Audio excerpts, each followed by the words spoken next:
Hello everybody, it's Anna here again, and today we are at DINAS DINNLE, Iron Age Hillfort. There it is, here in LLANDWROG in North Wales. So come along and join us. You're very, very welcome. There's myself in the roundhouse and there's Alf. And these excavations have all been done in recent years, since 2019. So come along as we walk around and tell you all about the discovery. You're very, very welcome. As I always say, welcome in Welsh is croeso. Erosion has removed the western side of this fort, and the remaining defences consist of two lines of ramparts with a ditch between.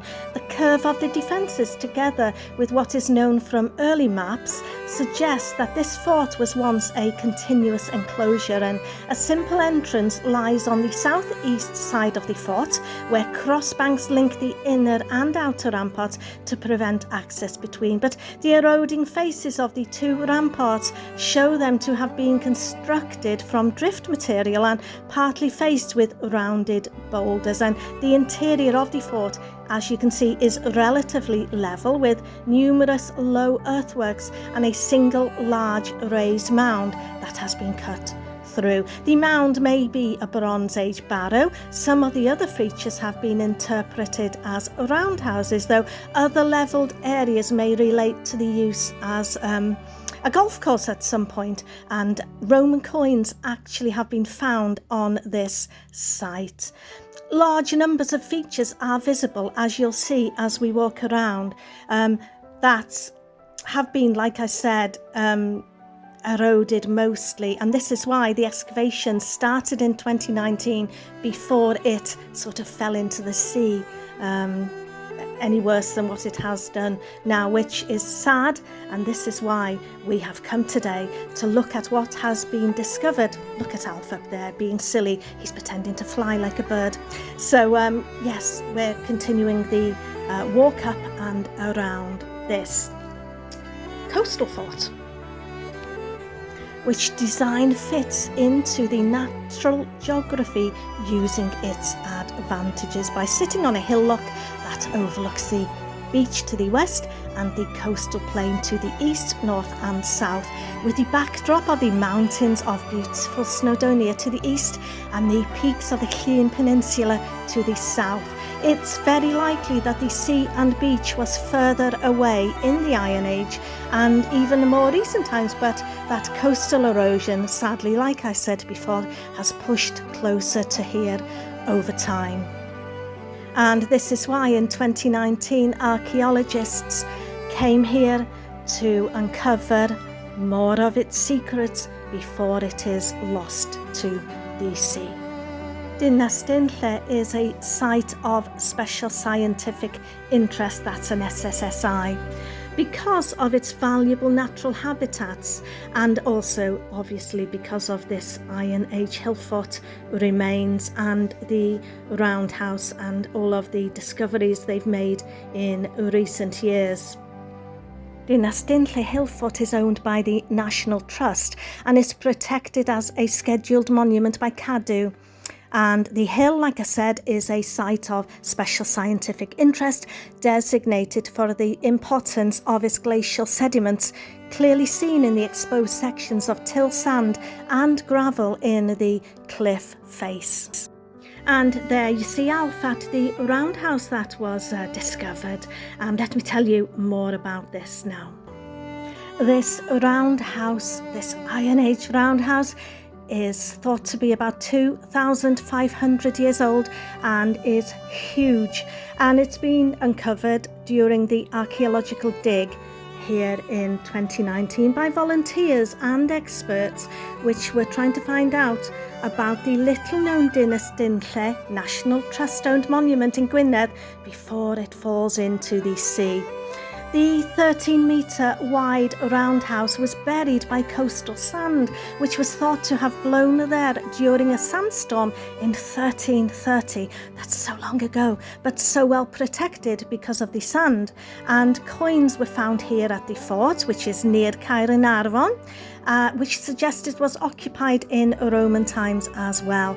This well-preserved roundhouse, and we walked around it and filmed it, with its about 2.5 metre thick walls, was uncovered close to the cliff edge, as you can see, buried underneath about 1 metre of sand during a 2-week dig here.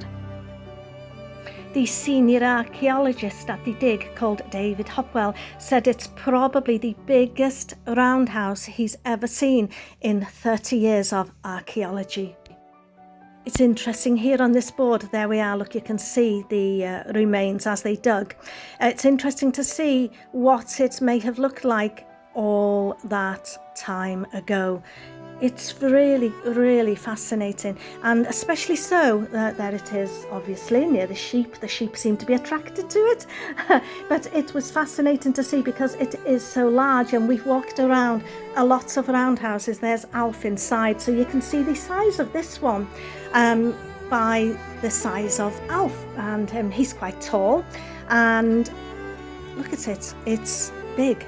And it's good to see a reconstruction on the board here, and yes, I was just gripped walking around it, thinking about all that long ago that the men would have laid these stones. Yes, it's just amazing to be walking on such interesting history here at Dinas Dinlle.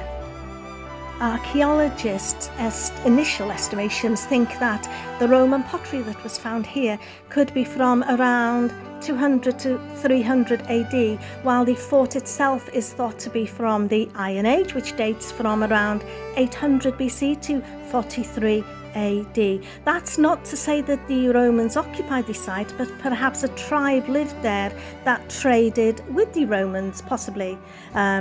This is what Dan Armour of the GWYNEDD Archaeological Trust said.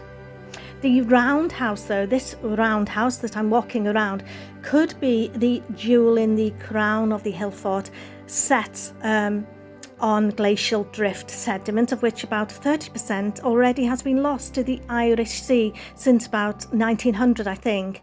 And experts predict, due to climate change, the 125-acre Dinas Dinlle site could be completely lost within I think it was 500 years, which is so sad.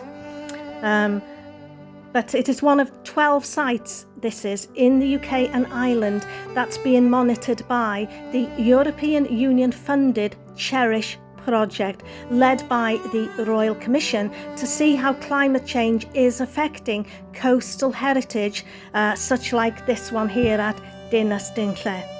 So Cherish is just doing such a fabulous work. And this is the first archaeological excavation of the Hillfort that formed part of a golf course in the early 20th century. Reminds me of Troimpwth Din Lligwy, the other video that we did a few videos ago, where a golf course was built on top of a Hillfort like this. But anyway, yes, so there was a golf course in the early 20th century here, before a pillbox was constructed on the site during the Second World War as a lookout point. And early maps and the curve of the defences suggest the fort was entirely enclosed, but part of the western defences, as I've said previously, have been lost to the sea following thousands of years of coastal erosion. And just to add, the structure of this fantastic quality roundhouse could have been home to an important figure during the Iron Age because of the size of it. So perhaps the chief or head of the village lived here, or it could just have been used as a space for community activities. And this is the path that there's my feet again.